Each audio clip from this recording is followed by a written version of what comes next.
Assalamu alaikum dear students, you are watching Learn English with Cab, and today we are going to sort out the problem of redundancy in language.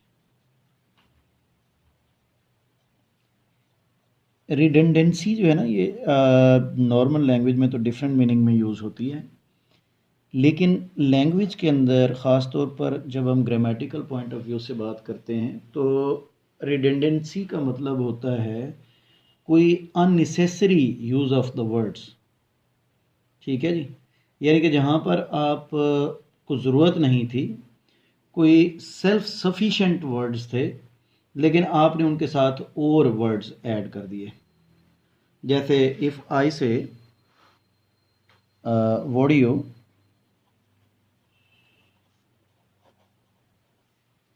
would you repeat again। अब ये would you repeat again, या in the same way if I say that in spite of the fact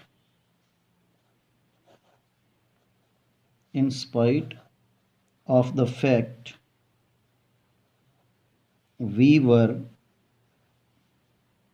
tired, we welcomed them।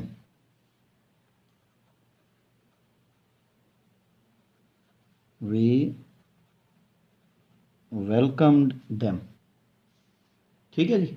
अब यहाँ पे अगर इन sentences को आप ज़रा गौर से देखें तो वुड यू रिपीट अगेन, तो रिपीट के साथ मेरे ख्याल में अगेन की ज़रूरत नहीं थी, रिपीट अगेन ही होता है।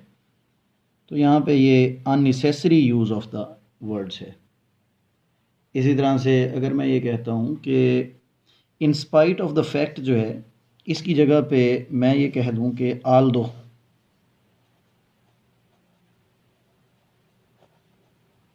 ठीक है जी, तो ये भी हमारे पास मतलब आप कहने के शॉर्ट, वैसे ये वर्बोसिटी में आ जाएगा मेरे ख्याल में, लेकिन चलें हम कुछ और एग्जांपल्स भी देख लेते हैं। आई से दैट दे वर, ये और एग्जांपल देखें इसकी, दे were pushing the vehicle forward. तो पुश जो होता है ये ऑब्वियसली फॉरवर्ड ही होता है, इसमें हमें फॉरवर्ड लगाने की ज़रूरत नहीं है। In the same way if I say that they were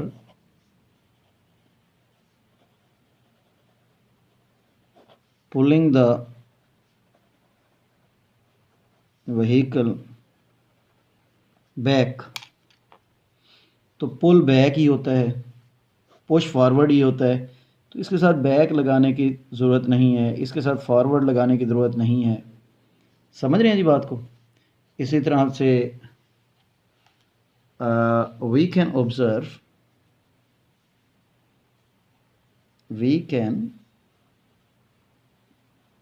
observe it as a difficult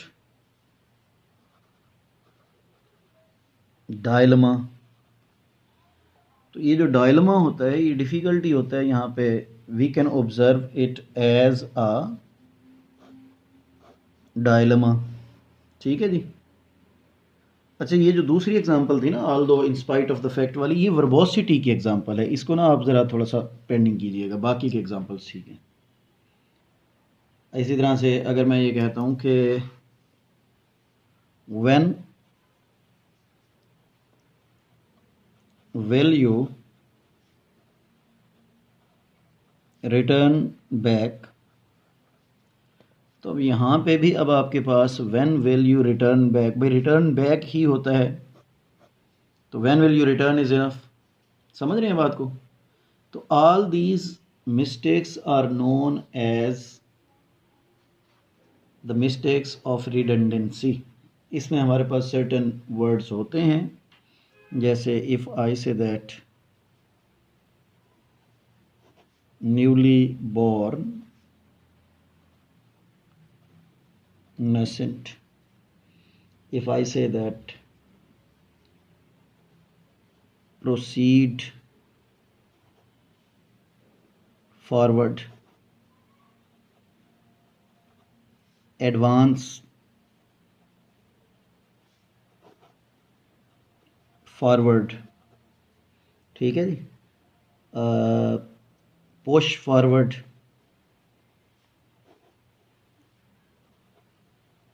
तो इन सब के साथ हमें फॉरवर्ड की ज़रूरत नहीं होती।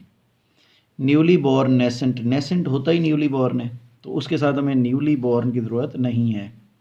यहाँ पे हमें फॉरवर्ड की ज़रूरत नहीं है, यहाँ पे भी हमें फॉरवर्ड की ज़रूरत नहीं है। ठीक है जी। इसी तरह से हमारे पास इसमें और भी एग्जांपल्स हो सकती हैं। जैसे हम लोग कहते हैं, अच्छा ये समटाइम हम अननेसेसरी प्रेपोजिशंस भी यूज़ करते हैं ना इसमें, जैसे अटैक ऑन, रिजेंबल विद, ये खालिस्तन ग्रामेटिकल आ जाएंगी। अब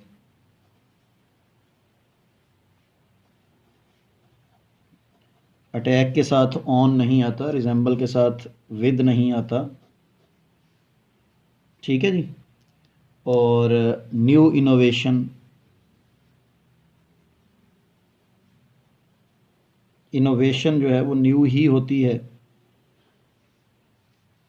इसी तरह से फॉरबिड नॉट,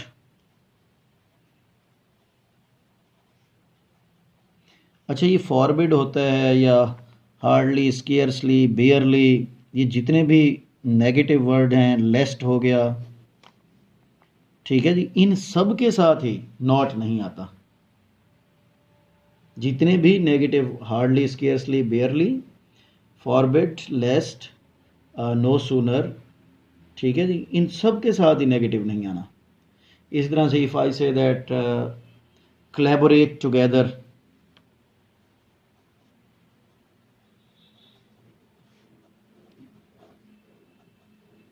collaborate together, तो collaboration together ही होती है, join together,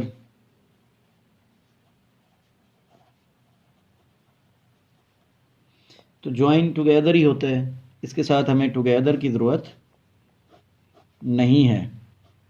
ठीक है जी। तो न्यू इनोवेशन में भी हमें न्यू की ज़रूरत नहीं है। न्यू डिस्कवरी, अगर सम टाइम लोग डिस्कवरी का वर्ड भी यूज़ करते हैं तो वो भी इसमें आप ले लें, न्यू डिस्कवरी, तो न्यू डिस्कवरी भी नहीं होगा। तो ये आप लोग देख रहे हैं कि all these words are self sufficient words, इनके साथ हमें फर्दर वर्ड्स ऐड करने की ज़रूरत नहीं होती। जैसे एब्सोल्युटली सर्टन हो सकता है, एक्चुअल फैक्ट हो सकता है, कंप्लीटली फिनिश्ड हो सकता है, व्हेन समथिंग इज़ फिनिश्ड तो कंप्लीटली फिनिश्ड होगा, कंसेंसस ऑफ ओपिनियन हो सकता है, ठीक है जी। तो एडेड बोनस, तो bonus is always added. Few in number, तो फ्यू होता ही नंबर्स के लिए यूज़ है, ठीक है जी। तो ये सारे के सारे वर्ड्स जो हैं they are unnecessarily used here, that is why such type of mistake is known as the mistake of redundancy in English grammar. Lenny, that was all from my side for today. Thank you very much for watching Learn English with Cap. And once again I repeat it कि अगर आप लोगों ने channel को subscribe नहीं किया हुआ तो इसको सब्सक्राइब कर लें, बेल आइकन दबा लें ताकि आइंदा आने वाली वीडियोस में आप लोगों को प्रॉपर नोटिफिकेशंस मिलते रहें। और thank you very much, take care, अल्लाह हाफिज़।